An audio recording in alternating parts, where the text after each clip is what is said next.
It's that awkward pastor with no answers. Want to say hi to all of our listeners. Looking forward to this show. I'm going to tell you about it here in a second. But before we do that, we've got 3 people that went to Pastor with No Answers and clicked on Support the Podcast. That's right. We have a Pastor with No Answers Patreon. And there ain't nobody does Patreon like Pastor with No Answers. We're building up a pretty cool community. People are getting to know one another and having some discussions here and there. I give you access to the episodes before they go out if you care for that sort of thing. And just group me and some chats and those sorts of things. You can look into it a little bit more if you want to go to pastorwithnoanswers.com, but that's besides the point. I want to send some shout outs to Jonathan Cornwell, Nathan Bowman, and Ashton Ruby. Thank you 3 for being our most recent converts. It's the best decision that you'll ever make in your life. Second to, I can't think of anything else that would be this important. So seriously, go to pastorwithnoanswers.com. It does feel good to support a podcast that you listen to, especially if it's regular. But hey, I'm happy to have you as a listener, irregardless. I listen to some podcasts and I don't support, but I also am not a complete hypocrite. I support one podcast right now, but that's because I don't listen to a whole lot of podcasts. I do support one, though. Anyway, so I want to tell you about this episode coming up. As I told you beforehand, we are going to be giving you some extra content on the reg, and today represents one of those movements in that direction in which we are introducing a new segment of this podcast called Ask Jack. Some of you know the 2 Jack Hoys that are on this podcast periodically. Well, the lesser, the son, and he gave himself that nickname, not me, but the lesser is going to do a Q&A. So you need to know a little bit of information about this Q&A. You have access to it. You can actually email right now, jackthelesser@gmail.com, send him questions, and get them answered on this podcast. I can't make any promises because I know right now he's receiving thousands of questions in his inbox.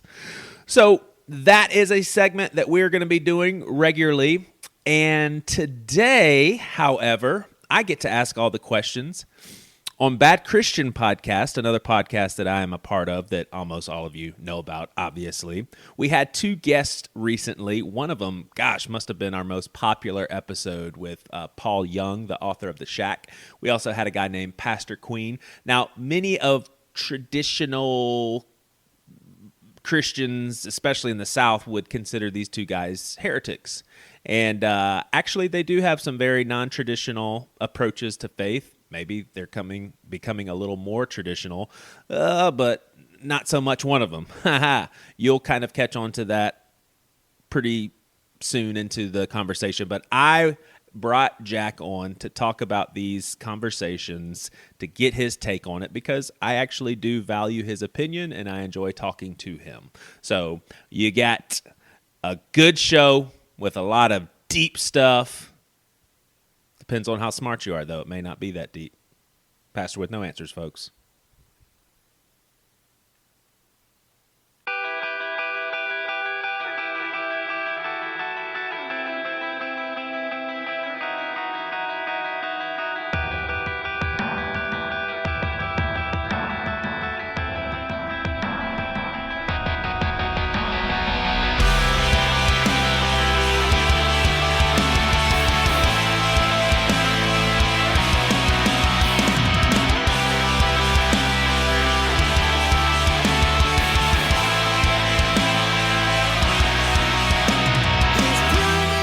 Hey guys, this is Beef from the band Doubting Benefit.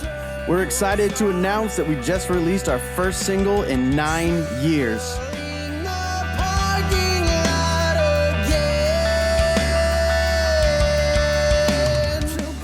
The song you're listening to right now is called Circles.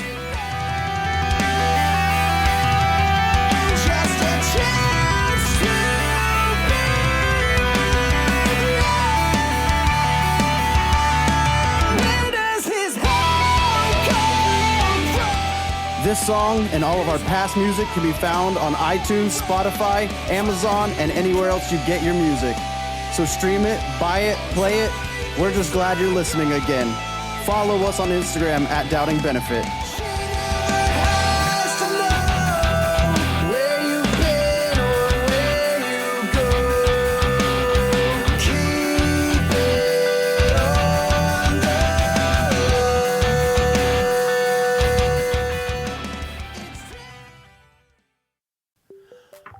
All right. So, Jack, do you like answering people's questions? Do you get a kick out of it? Is it fun? Yeah, I do. I like, well, especially the questions that people bring to me, because the questions that people ask me tend to be ones that they've been thinking about for a long time, and I really enjoy discussing those with people. Gotcha. So, given that you are going to have a segment on this podcast of answering people's questions, how would you prefer people to see you? Like just some random dude that's shotgunning answers and spitballing all the time?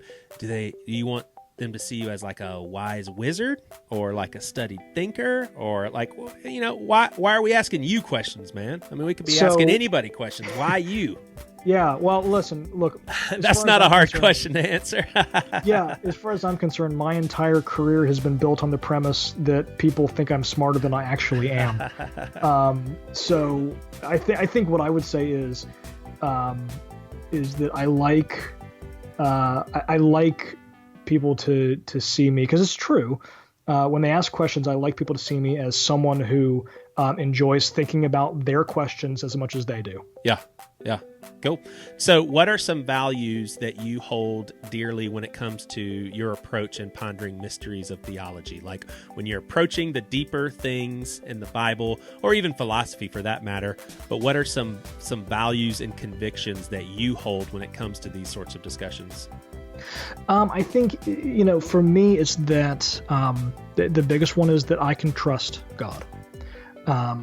And that's something that comes up a lot, right? People say, I can't imagine a God who would, order the genocide in Canaan in the Old Testament, right, in Joshua. Or, I can't imagine a God who would send people to hell. Or I can't imagine a God who would allow tsunamis to happen. Or like questions like that. And to me, that is about trust. Right.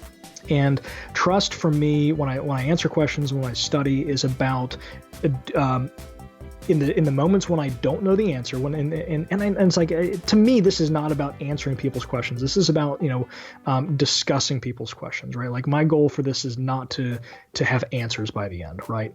But for me, when I don't know the answer, and when I don't know what to think, and when I don't understand something, I start from a place of, I trust God. Right. I trust that He's good. Right.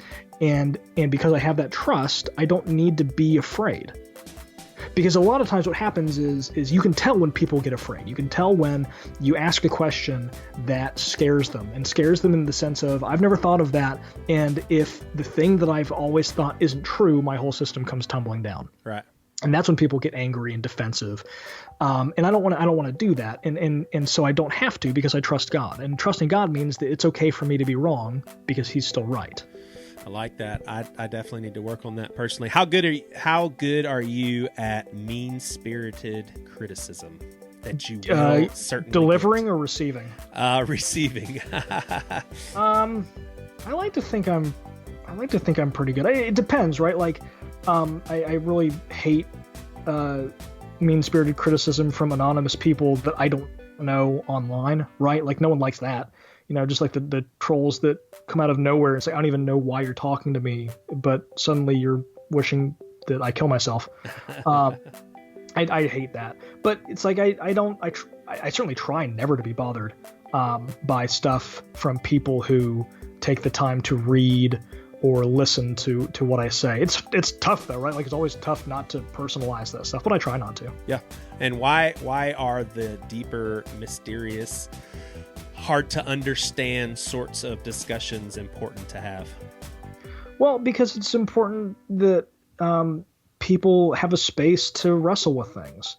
Like one thing that I think you guys probably hear a lot on the Bad Christian podcast, and I'm sure that you do, too, not just podcast related, but as a pastor, Joey, is I'm sure that you meet people all the time who one of the chief ways they've been burned by the church is that they never felt like they could ask questions. Right.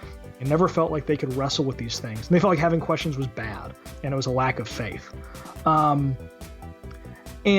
I don't. And I think it's really important to have a space to answer questions. There was one speaker I heard years ago who said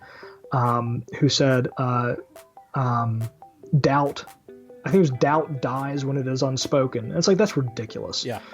Doubt festers when it is unspoken, right? Questions don't die when they're unspoken; they fester, and they sit there, and they, when you don't deal with them, they just become this wound that rots inside of you until eventually it just kills you. And so you have to give people a space to wrestle with their questions, or else it's going to slowly eat away at them.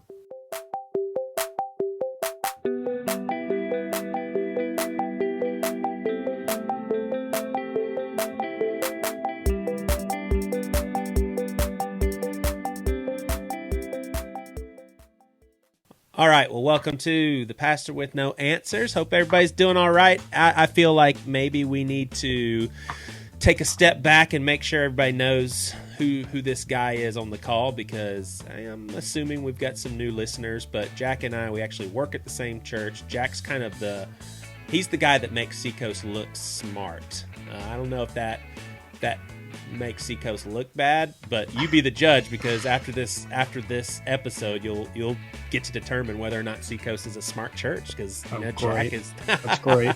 No, all joking aside, I do think I think it's safe to say that Jack is kind of a go-to for theological questions. I mean, you and your dad, I get in touch with you a lot with questions and stuff. But did you tell me recently that sometimes you'll have people on Seacoast staff ask questions, and you didn't mention any names, but is that true that some people come up to you about Bad Christian episodes and say, "Hey, what'd you think about that?" and you'll listen to it for them? Oh yeah. That happens. It's funny. It depends, right? It's not necessarily regular, right? But depending on the episode, I might have like a bunch of people ask me if I listen to a particular episode.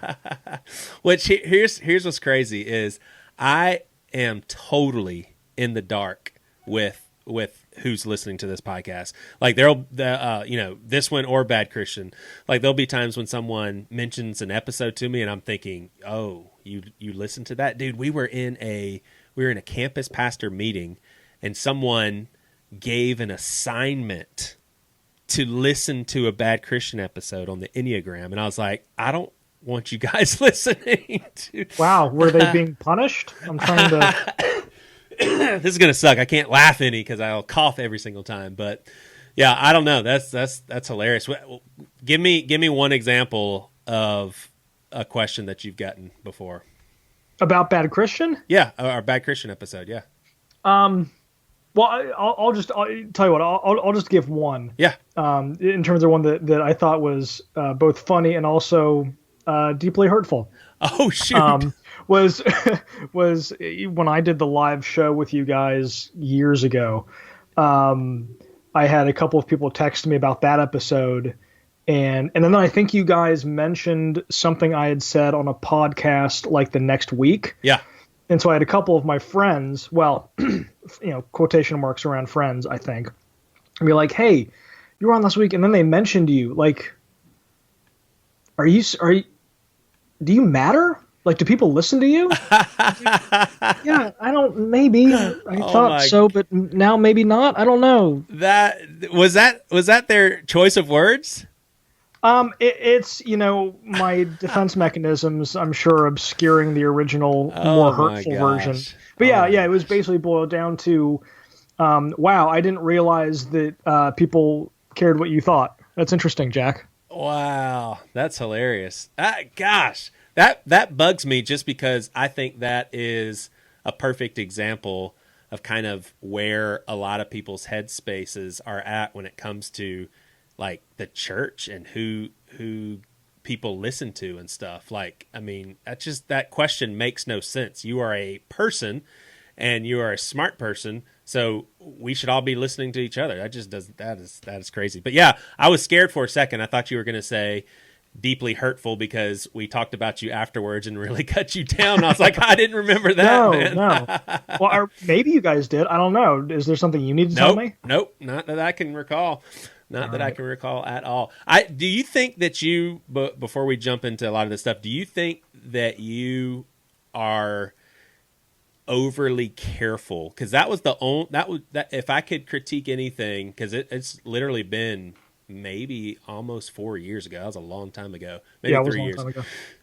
That would be my only critique. Is it almost sounds like you're constantly thinking ahead of what you're saying, which is partly wisdom, but do you find yourself almost being too careful with, I don't want certain things to sound a certain way, or I don't want people to think this or that, or is that just in my head? Because when I have conversations with you, when I call you up and I'm like, hey, what do you think about this? It may come that conversation's probably going to look a little different. Than on does. Air. I am probably too careful in the sense of, it's sort of like, so I worked at Barnes & Noble for like 10 years. And one of the things that working at Barnes & Noble does, is if you're a reader and a writer, is it does two things. One, you start thinking to yourself, like, I could totally write a book and get published. Right. Because look at how much just mediocre and not great stuff gets published. I could write a book. Right. But then you're also surrounded by, Faulkner and Tolstoy and Austen and all, and it's like, and so you also at the same time think I'm garbage and I don't deserve to ever have anything published. And those are both, so for me, I'm careful because on the one hand, I do think about, whenever we talk about something, anything that I talk about on the podcast with you or the guys is going to be something that I've thought about a lot. Right. Like, I don't think you guys have ever asked me to jump in on something that I've never thought about for a second. Yeah. And so one, I've thought about it a lot, but that also means that I'm sort of conscious of how many other people have been thinking about this. Yeah. And so it's in a sense, I guess I'm hedging a little bit because I know that I could be totally wrong. But I also sort of, I really don't, I think, one thing that has been detrimental to our culture with social media and podcasts has been everyone talking as though they were an expert. Yeah. When it's like, they could be anyone for all I know. And so I don't want to, I really despise the sort of the arrogant, I have this figured out tone that is very easy to assume when it's just you and a couple of other people and a microphone. Right. So I want to avoid that. And at the same time, kind of be conscious of the fact that I could be completely wrong. Yeah. Yeah. Yeah, for sure. That makes sense.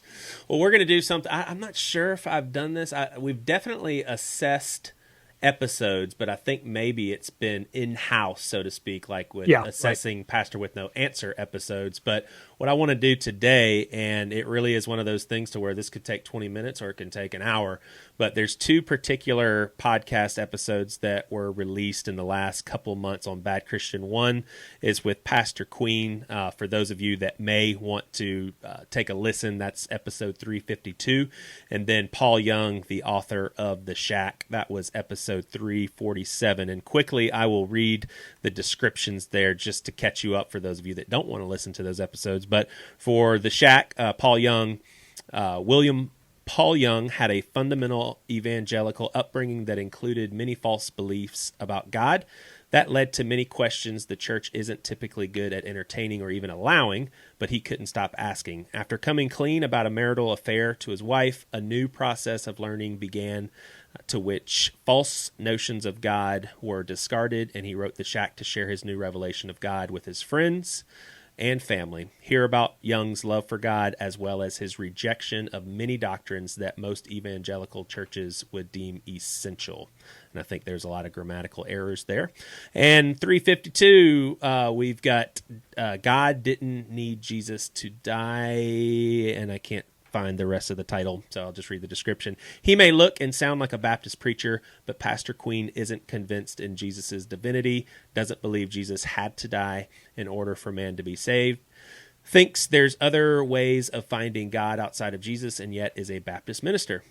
All right, so I'll give our listeners kind of a snapshot for me, just so, because this episode I want to hear from Jack, so I'll give you a snapshot. The Paul Young episode, for me, I felt like I was, as cheesy as it sounds, being ministered to, because this guy, at the very least, he is talking about his experience with God, his personal relationship with God, and I'm telling you, if this guy's right, then it's like cool water pouring over my head on a sunny afternoon in Charleston. I mean, it's just like, gosh, man. And here's the thing is, it seems like I've always been taught that God is so good we can't even wrap our minds around it. And it's like hearing stuff from him and how he talks about God, that's what that looks like to me. Like God just being so good we can't even imagine it.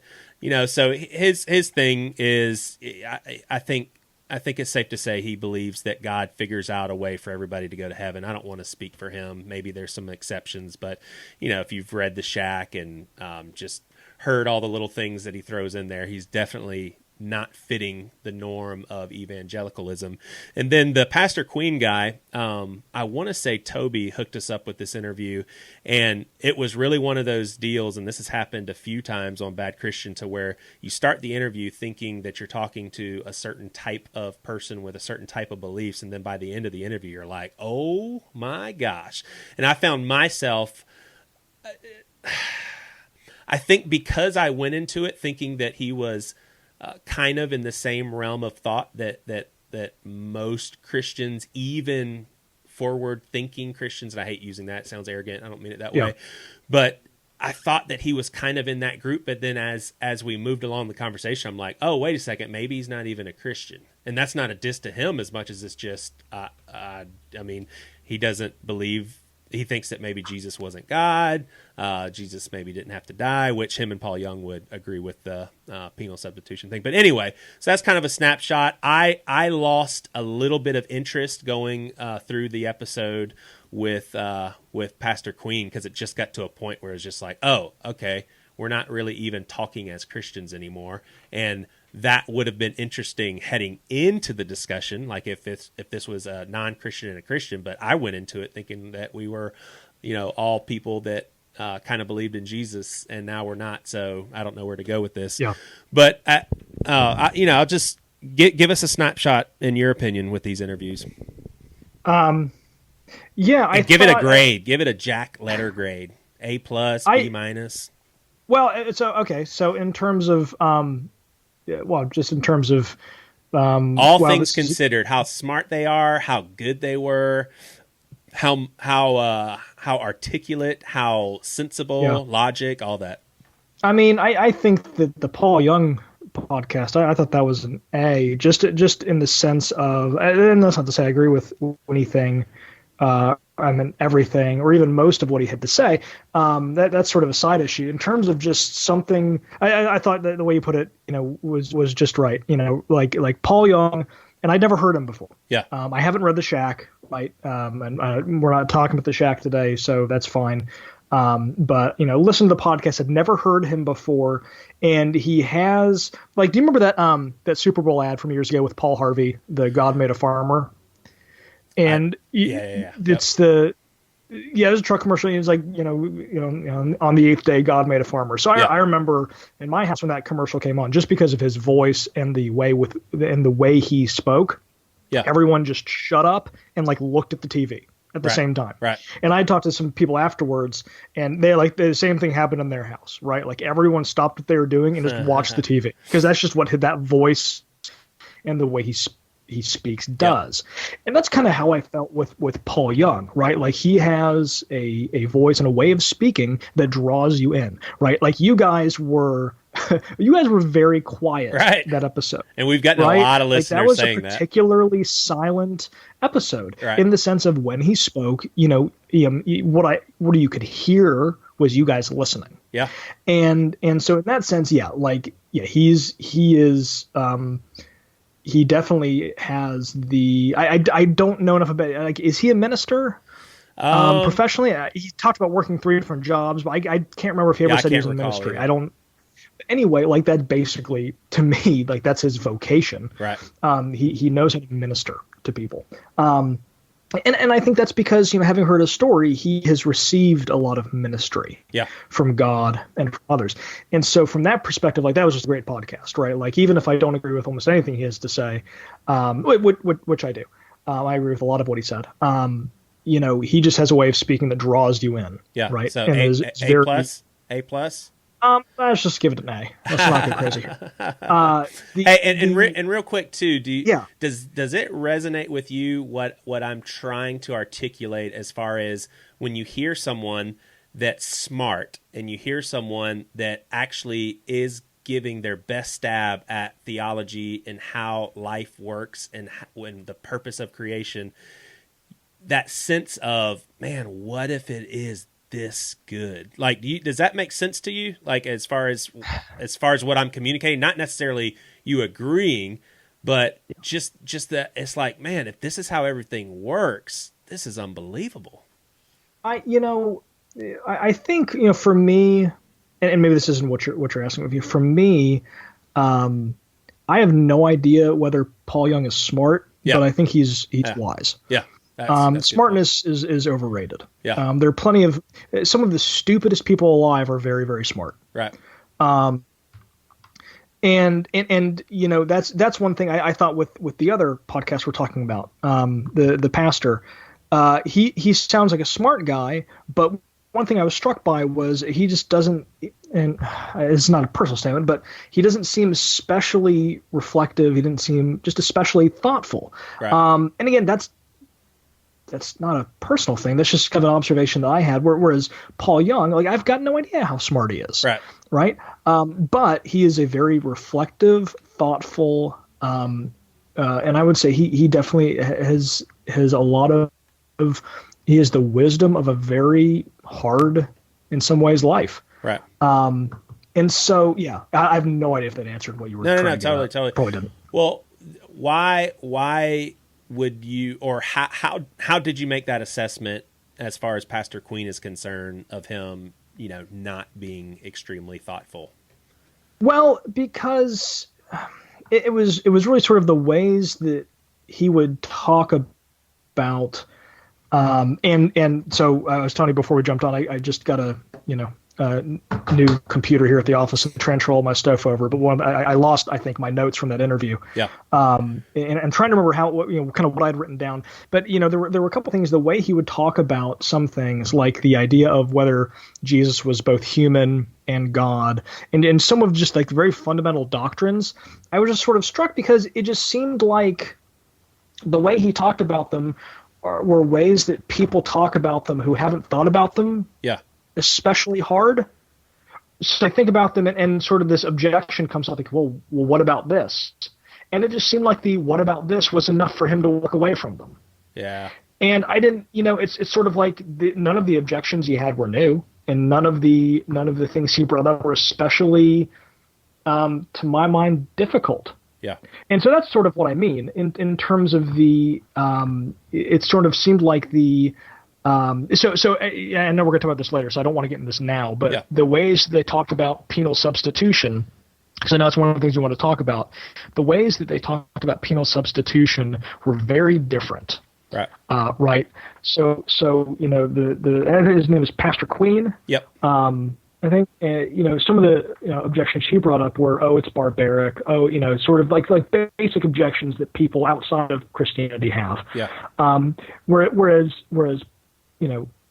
Paul Young's, I'm just going to call him Paul. Yeah. Whereas Paul's objections were much more, sort of thoughtful and even much more theological in ways that I hadn't thought of before. Gotcha. And so it just, that's kind of what I mean is,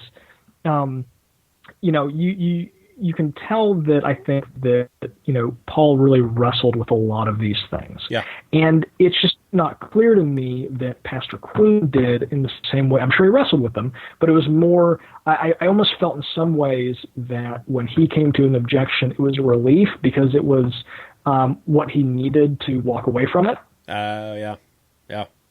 I can see that. And so he didn't look at it particularly hard because again, the objections he brought up were none of them were new, right. and none of them were especially difficult to answer if he had wanted to. Yeah. I just don't think he wanted to. Was kind of my read. Yeah. All right. And to our listeners, I also want to say that hold what especially me, I'm asking Jack to just speak out his thoughts, but part of my job is going to be articulating Pastor Queen and Paul Young. So please hold what I'm saying loosely and know that I'm probably not totally accurate with my analysis of what they're trying to say, but we'll start with the whole penal substitution. I think that both of them would agree that, and basically what that means, and Jack, help me out if I need it here, but there needed to be a sacrifice for sin in order for us to be one with the Father. And the only appropriate or sufficient sacrifice was Jesus himself being man and God. That was the only sacrifice that would cut it, and it had to happen. That's the only way that we could go to heaven. Is that pretty much correct? Well, yeah, I would say the one thing that needs to be added is that, and it's God himself who needs to be appeased. Yeah. Like the crux of penal substitution is that God is the one who needs that sacrifice. Gotcha. And I would say that from my read on it was that what was Pastor Queen's first name? I'll have to look. I'm not sure. Yeah, I'm trying to remember. Just call him Queenie. Just kidding. So what I would say is that the pastor and Paul were coming at it from different areas. Yeah. My take, from what I remember, is that the Pastor Queen's basic objection was it was barbaric, and it didn't have to happen at all, right? Like God, it's not true. One, because it's barbaric, and two, because God didn't need the cross, period, in order to forgive us. Right. And there's going to be some overlap here, but for Paul. Paul Young's objection was had much more to do with the heart of God, in the sense of, and one thing he said that I thought was real interesting. This is what he said that I had never thought of before, was that the problem with penal substitution, he said, is that it splits the Trinity in the sense that it means that the Father needs something that the Son doesn't. Right. Wow. So in other words, the Father needs to be appeased, but he's the only member of the Trinity that needs to be appeased, and that's a very interesting thought. Right. It's Chuck, by the way. So just throwing that out there. Chuck Queen. Oh, Chuck.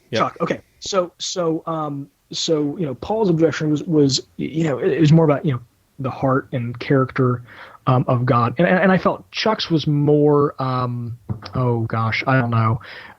more about the logistics of it, right? Like it's in the same way, touching on the character of God, but barbaric, and it didn't need to happen anyway, right? Like it was more had to do with the fact that the cross didn't even need to happen, much less a sacrifice to God need to happen. So there's some overlap there, but I thought it was interesting that, to my mind, they were both kind of coming at it from slightly different angles. Yeah. And again, Paul's being much more ministerial in quality, I thought. Right. Totally. All right. So with the penal substitution, they were kind of on the same. Somewhat of the same page, but I think where they really started going in different directions, and what leads me to, I guess, my first official question with you is that I think Paul Young believes that Jesus is the Son of God and is God. That seems pretty clear, whereas Chuck Queen seems to not hold that as an essential, and I don't recall whether he dismisses it altogether for sure, but I think he does. And so my question to you, Jack, is at what point, and this can be opinionated, at what point do we go from debating Christian doctrine to debating Christianity itself? Because I went into the conversation with Chuck Queen thinking we were going to be Christians debating Christian doctrine, and it seemed like it turned into, wait a second, the very premise of our Christianity is being debated here. Yeah, well, so I kind of had the same experience listening to it, because earlier on he makes some sort of comments that are to my mind, not acceptable within traditional Christianity. Yeah. But also not new in the sense of like, oh, Jesus is my way. Like they're all religions are ways of getting to God. Jesus is just my way. Like that's not Christianity, but that's not totally atypical. Like you hear that a lot. Right. So that was like, okay, yeah, I get it. You're there. But then, yeah, towards the end of the podcast, he definitely said some stuff that was basically like Jesus isn't God. And gosh, I wish I had my notes. So I could say exactly how I said it. It really bugs me that I don't. But yeah, and I'll go back and listen so I can, add a mea culpa if, send you a mea culpa to, I don't know, I guess tweet. Yeah. If he didn't say this, but yeah, he sort of ends with, Jesus not being God and, just being, a guy who I can't remember how he put it, but, was sort of like, showed us what God was like, but he wasn't God. And, that was like, wait, I started the episodes like, so you say you're Christian. I just don't get why you want to be one. Yeah, I'm not entirely sure why you want to be. Yeah, totally. So for you personally, where are you at with the importance of penal substitution and or the divinity of Jesus? So those two, how important is that to you and your faith, and then maybe with Christianity in general? So when you talk about so I'm like let me start. Like one thing about the Shack, and I haven't read the Shack, but one reason I've never been able to get worked up about the Shack is because it's fiction. And my deal with fiction is that you can do whatever you want in fiction. Yeah. Right. I've got, it just doesn't bother me. Right. Like fiction. One of the things about fiction is it gives you ways of talking about reality that don't have to be reality itself. Right. And so it gives you, fiction is a way for the authors to tell you something true about the world in a way that sort of breaks the rules. Right. And so in the sense of like, I was like, he had God the Father be a black woman. It's like, oh, I can't get worked up about that. Right. I just can't. I mean, and so because again, like that to me, that's the point of fiction. Right. The point of fiction is to tell stories about the way the world is in ways that that help us understand it better, and in ways that are surprising and maybe shocking. So anyway, so in the sense of when we talk about Christianity, what are the okay ways of talking about it? It's like, so as far as Paul Young goes, like, man, when you're writing fiction, you do whatever you want. And that doesn't matter to me. Now, in terms of like the conversations you have, like I think one way you and I were talking the other day, and I think one way you put it is like, so at one point, are you still talking about Christianity? Like, it's what point do you stop debating doctrine and start like debating what Christianity is? Yeah. And it's sort of like, so if you and I sit down to a chessboard, right, and all the pieces are there, there are a lot of different things we can do with those pieces within the rules. But at some point, if you start using those pieces, right, like if you move a knight in a way that a knight isn't allowed to move within the rules, Wait, right? Like if you start breaking the rules of chess, you went from checkers to chess here. So we talking. So it's at some point, right? If you sit down to a chessboard, right, at some point, if you start breaking the rules, you're not playing chess any longer. Gotcha. Yeah. Right. In order to be playing chess, there are rules that you have to be within. Yeah. That's how games work. And so in a similar way, right, like there's a lot of room to debate all sorts of things within Christianity. But at some point, if you start saying, well, this isn't true and this isn't true and this isn't true, at some point you're not talking about Christianity any longer. And I think for me, the death of Jesus, the resurrection, and the divinity of Jesus are three, not necessarily the three, but they are definitely three that as soon as you start saying, oh, this doesn't matter, oh, this isn't true, you're not talking about Christianity any longer. You're talking about something else. Right. And so Chuck definitely stopped playing chess. Did Paul Young stop playing chess? No, okay. I don't think he did. Gotcha. No, I don't think he did. Because there, with penal substitution, there are there are different theories of atonement. Right. And there are different theories of atonement that have, all been sort of, tumbling around and moving around and gaining traction and losing traction and throughout the history of the church. That's not new. Right. And that's not bad. There are different ways of understanding the atonement, and there are valuable things in all of these different ways. Because the atonement is a little bit of a mystery in terms of did it have to happen? Why did it have to happen? Did it have to happen that way? And what happened? Right. Like, what did it do? I don't think that anyone can say definitively we know exactly what the atonement did. X, Y, Z, 2 + 2 is 4. Yeah. And that's why you have this discussion. This lasted 2,000 years. Now, again, that discussion has boundaries, right? That discussion has boundaries, right? Yeah. Like you can't say, you can't start saying, oh, well, actually, it didn't have to happen at all, and actually, Satan jumped in and he did some cool stuff. Like at some point, you're like, wait, we're not talking about the same thing anymore. Yeah. Yeah. But I would, and so that's why I would say that.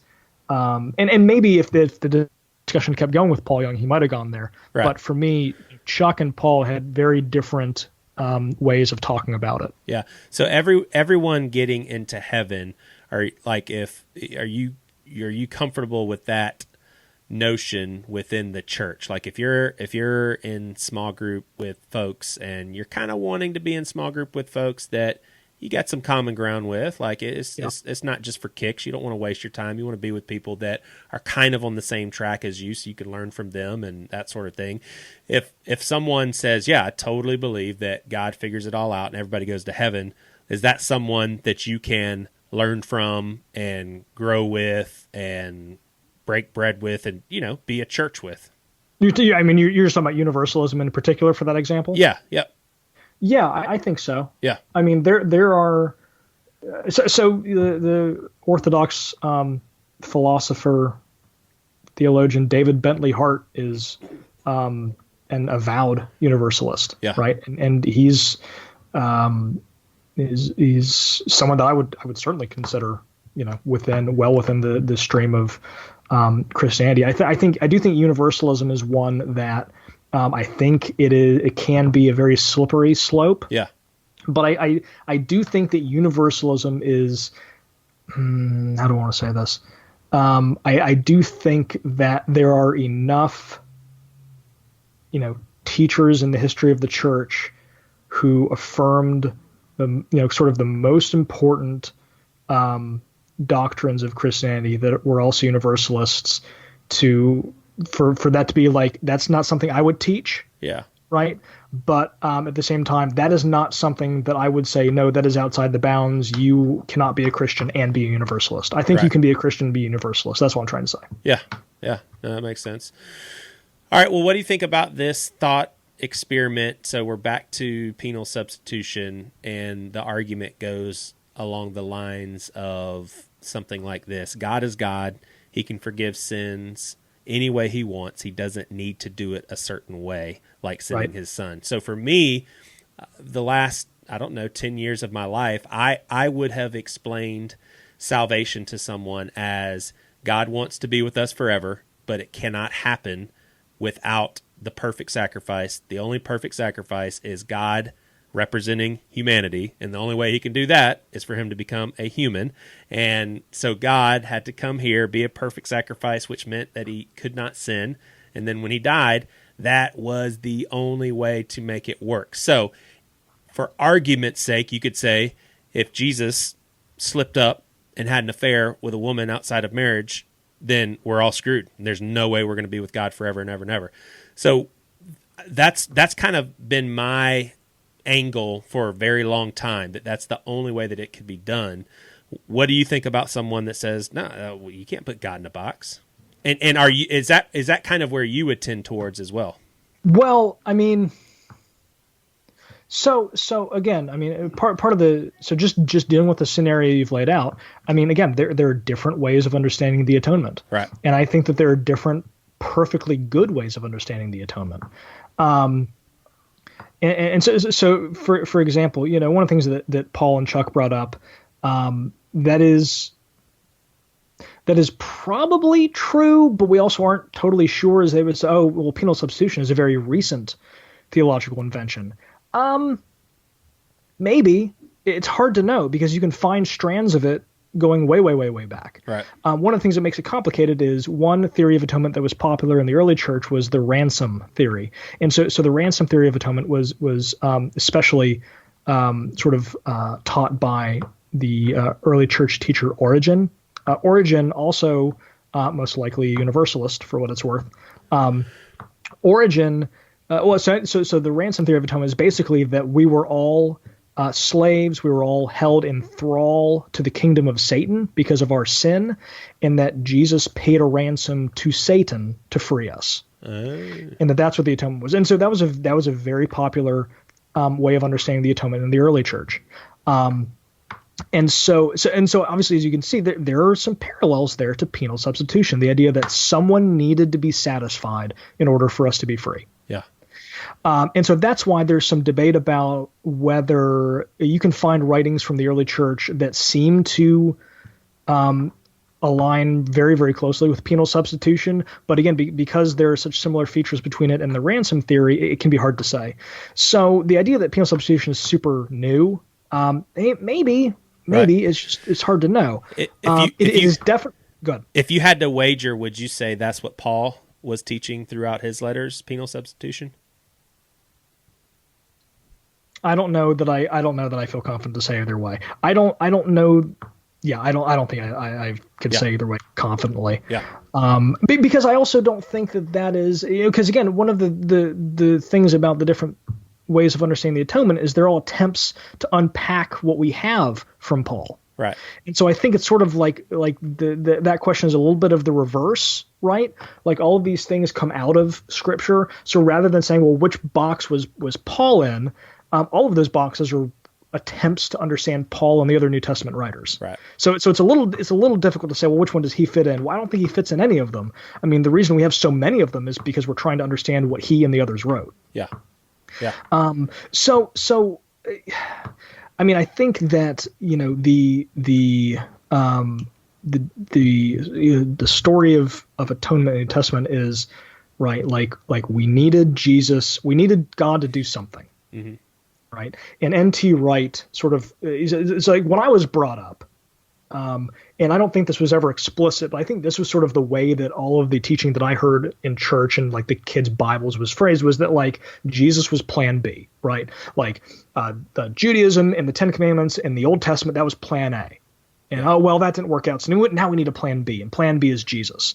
And that's kind of what I internalized when I was younger. And then, N.T. Wright in his book, The Challenge of Jesus, rather, he talks about the fact that no. Like salvation history throughout the entire Bible is this once for all plan of God. Yeah. Right. Like there was no changing plan. And so you see as sort of this narrative arc of God, the Bible is basically the story of God saving his people. Yeah.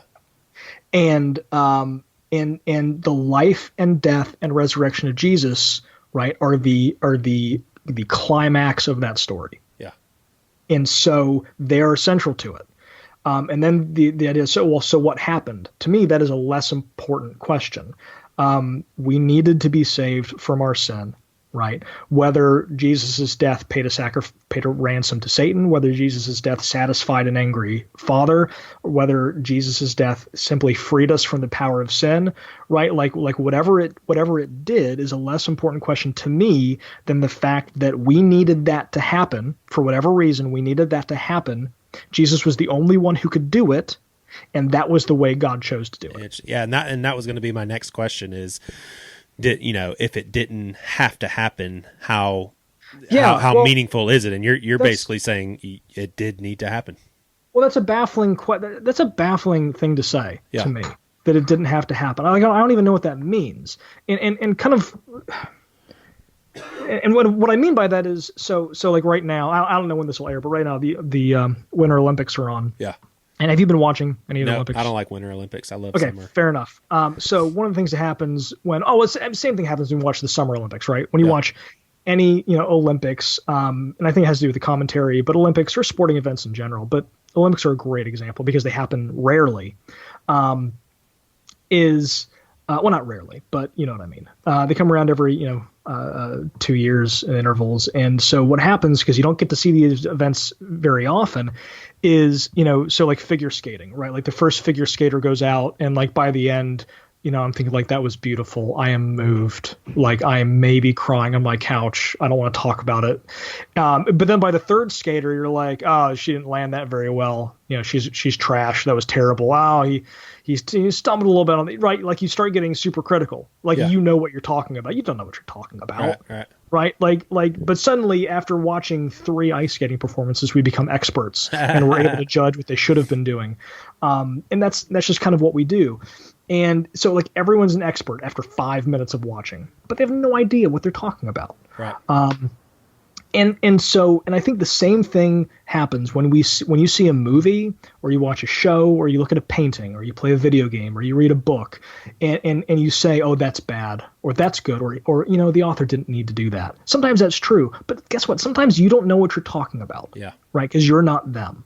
Sometimes you just don't understand what you're doing. Like, have you ever read a book or watched a movie and then years later gone back and reread it and gotten it? Right. Yeah. Like you go back and like like Hemingway was like that for me. Like I hated Hemingway when I was in high school. I thought it was awful. Yeah. I hated it.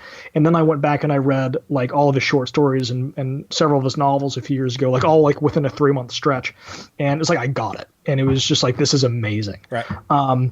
The movie and book Silence that the movie just came out last year, and the book Silence, like I didn't get the book until my second read through. Right. And then after a few weeks of thinking about it, I realized that I didn't even get it then. And there were these new things that I had come to mind and new things I understood the author was doing. Like we've all had that experience, right? Where we think, oh, this is no good. And then you go back and you watch it again and you realize I just didn't understand what the author was doing. Yeah, totally. And that's kind of the deal. So with The Passion, the movie, when The Passion came out, did it need to be so bloody? Yeah. Right. Or do the Lord of the Rings books really need all that poetry in them? Well, and the question is, what is the creator trying to do? What is the author trying to do? Right. What is the artist trying to do? Sometimes, many times, they know better than you do. Yeah. What that work needs. So when they do something that we don't understand, our response should not merely be dismissive. Yeah. Right? When an author or an artist does something that we don't understand, our response should be to sit up, be quiet, and pay attention. Gotcha. And to take the time to try and understand, because chances are that they chose to do that for reasons that we don't understand. And so when that artist is God, we should especially pay attention because God never wastes, right? God doesn't waste. Damn. So when he chooses to do anything, we should immediately understand that is for a reason. And it matters how. And assume we can't wrap our minds around it. I would say that not necessarily that, but I would certainly say that we should admit that we are probably not going to fully understand it our first time out. Right. And so when God chooses to do something, it matters how, it matters why, it matters what, when, because God doesn't need to do anything because God doesn't need anything.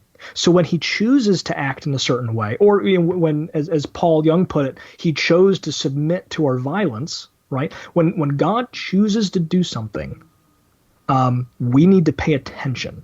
To me, it is, like saying God didn't need to, the cross didn't need to have to happen. Like that sounds wise in the sense of, there's a mystery to it, and I'm just, I don't have it all figured out. But actually, that's supremely arrogant. Right. To look at something that God chose to do and say he didn't need to do that. That is, to me, again, like it's baffling in how obnoxious it is. Yeah. And so when, I'm inclined to say that God didn't need to do it that way. Yeah, of course, he didn't need to do it any certain way, but he chose to do it a certain way. And so when God chooses to do things a certain way, and especially when it comes to the ultimate saving act right? When that is the thing we're talking about, God doesn't need to do that any particular way, but when he chooses to do it a certain way, I am inclined to look at that and say, maybe he didn't need to do it that way for him, but he knew that we needed him to do it that way. Yeah. Yeah. So do you think we're kind of along the same lines? I personally get frustrated when people try to make the correlation of, well, you have a son. How difficult would that be for you to send your son to die? You wouldn't do that, but God was willing to. I don't like that jump, just because I feel like there's way more to the salvation story than we can wrap our minds around. And sure, that sounds great that God loves us that much, but honestly, I think I'm at a point where I don't think that sounds great. That sucks that he did that to Jesus. Right. Like he couldn't. I think, so there's definitely a part of, in terms of like when you become a father, right? Like, Paul Young totally right when he said, it really messes up your theology. It totally does. It's like if you don't have kids, I don't think that you can really, it's like if you don't have children, if you're not a father or a mother, there is something about the doctrine of sin that I think that is very difficult for you to understand. Yeah. Right. And that's not like a pat on the head to people who don't have kids. Not at all. That's just in the same way. It's like if you haven't gone through a traumatic illness or had a family member go through a traumatic illness, right? There's something about that situation that you can't understand. In the same way, it does mess with your theology, but. Well, and there is definitely something to the idea that the experience of being a father helps us understand God's heart for us better, right? Like having kids, has having kids helped you understand God's heart for you better? Yeah. Yep. Yeah, right. Yeah, absolutely has. His love for me, but not the exchange of Jesus for us. Sure. Well, and so there, like, it only goes so far, right? Like, that is not a complete theology in itself. It helps you understand certain things better, but at the same time, that's not a perfect knowledge, right? Because I'm not a perfect father like he is. And so what is unwise is to extrapolate from that my experience of being a father is what God's experience is. Yeah. Right. And that's where, to me, both Chuck and Paul do something that I do not like to do, and I think that it is really prevalent in our culture, the way we think, and that is to base our theology on experience. Right, is to take my experience and to make that authoritative. Right. You say you don't like that. No, I think it's terrible. Should it play a role? Yes, absolutely. Yeah. Absolutely, it should play a role. But that can't be your foundation for your theology, because it's unreliable. Because you're a fallen person and you don't understand things perfectly. In someone's interpretation of the Bible, it fall into the same category of experience? That's not so in other words, you can't experience anything without filtering it through your lens, right? So but what I'm talking about is slightly different in the sense of, at least with the Bible, you can look at it and say, this is an authoritative document, right? And I will do my best to understand it, but this is the thing from which my theology, my belief, derives its authority. Yeah. That is a very different thing than looking at yourself and saying, what I've experienced in my life is where I derive my theology. Those are two very, very different things, because in that scenario, you make yourself the authority. Yeah. Right. And so it's like, I had this experience with my son, and you know what? I bet God is just like that, because I felt that so strongly. Right. Maybe, but maybe not. And so, like, this idea that, because that sort of thing comes down to I just can't imagine a God who would do X. Gotcha. Right. Yep. Or my experience as a father has taught me this, and I really think God is the same way. Well, maybe, but that's not a good place to. That's not a sufficient authority to base theology on, because when we talk about, I should say, that in itself is not sufficient, right? Yeah. Like experience paired with Scripture, experience paired with the teachings of the church, right? Those things, right, are important, right? Yeah. It's important to pay attention to your experience in your life. But what I don't like is this trend of, and you see a lot of things that are difficult, right? Like, this thorny theological issue. But you know what? I've experienced so many people who weren't like that. Well, and maybe that gives you a certain insight, but honestly, maybe that's a lie. Yeah. And maybe that's something that you need to overcome and not give into because it's easy and the path of least resistance. Gotcha. All right, well, we'll end this right here as far because you've definitely made clear that the death and resurrection of Jesus is not expendable when it comes to the Christian faith. No, as far as you're concerned, how validated is that to Jack Hoy? You mean like how convinced I am? Yeah, yeah. Oh, I mean 100%. 100%. Yeah, I mean the incarnation, right? Like the idea that Jesus is both God and man. Right. The idea that he lived an obedient life, perfectly submissive to the Father. The idea that he died, was buried, rose again. 100%. Yeah. So how do you? Okay, so you're 100% completely convinced. How would you articulate that to a doubter or an unbeliever, atheist, whatever you want to call it? Would you say, is that how you would say I'm 100% convinced, or would you say, look, I don't expect you to agree with me, and I understand that you're not looking through the same lenses, but I know for sure this happened. How would you word it? It depends on the circumstance. You're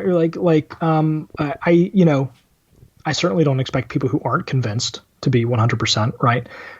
So it would just sort of depend on the deal. I mean, so like those are all very, very big. Those are all easily conversation pieces each in themselves.